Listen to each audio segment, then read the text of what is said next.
What will happen if a bucket of water is poured on the sun? Many years from now, the sun will extinguish. Then what will happen to our planet? The answer to this question is pure and simple. The Earth will die, and it will die an agonizing death. But don't worry, we will not witness it, as fortunately, or maybe unfortunately, the human race will become extinct long before this event. So why not try extinguishing the sun sooner? What will happen if we pour a huge bucket of water on it? Generally speaking, what can extinguish the sun? If we take all the sunlight that reaches this planet every day, we will have the energy equivalent to 170 trillion kilowatts. This energy would keep humanity going for thousands of years.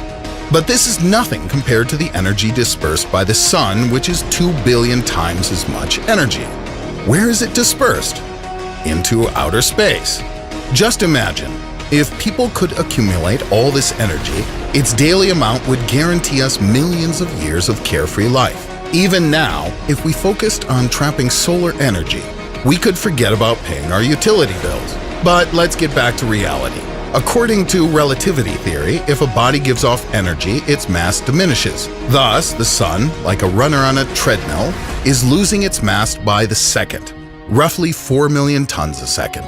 In a nutshell, the sun is extinguishing because it is burning. Or speaking more accurately, it produces energy through thermonuclear fusion. If the sun had the mass of the Earth, it would burn out in 50,000 years.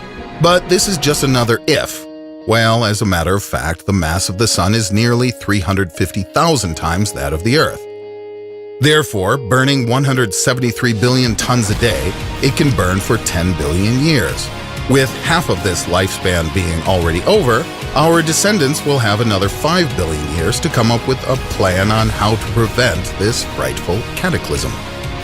Someday, the sun will run out of hydrogen fuel and fade away. But we won't be there to see the spectacle. It's too much waiting. So, it crossed my mind that it would be interesting to consider the possibility of pouring a bucket of water on the sun. In other words, to extinguish it ahead of time. Firstly, it will not be an easy task to find a bucket of appropriate size, hardly feasible if at all. However, let's assume we've got the bucket and have even discovered a way to deliver it straight to the sun. What will happen next?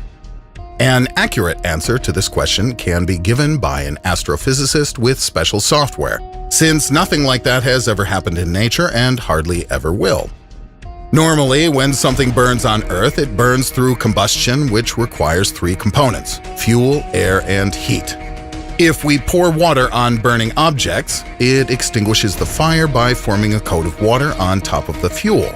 But what is different about space conditions is that there is no air there. Water can't stop thermonuclear reactions in the sun, no matter how much water we take. The sun will not be extinguished as long as its fusion reactions continue. In short, the sun can burn water. So, even if we pour a gigantic bucket of water on it, the star will only get hotter and 6 times brighter. Water contains 89% oxygen, and the sun's density is about 1.5 times that of water.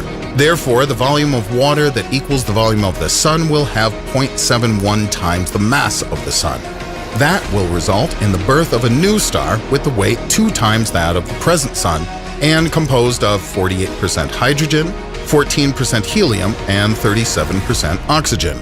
Even if we had the possibility to pour a huge bucket of water on the sun, fortunately, or maybe unfortunately, we wouldn't be able to see it extinguished. Anyhow, watching the birth of a new star bigger than the sun is a doubtful pleasure.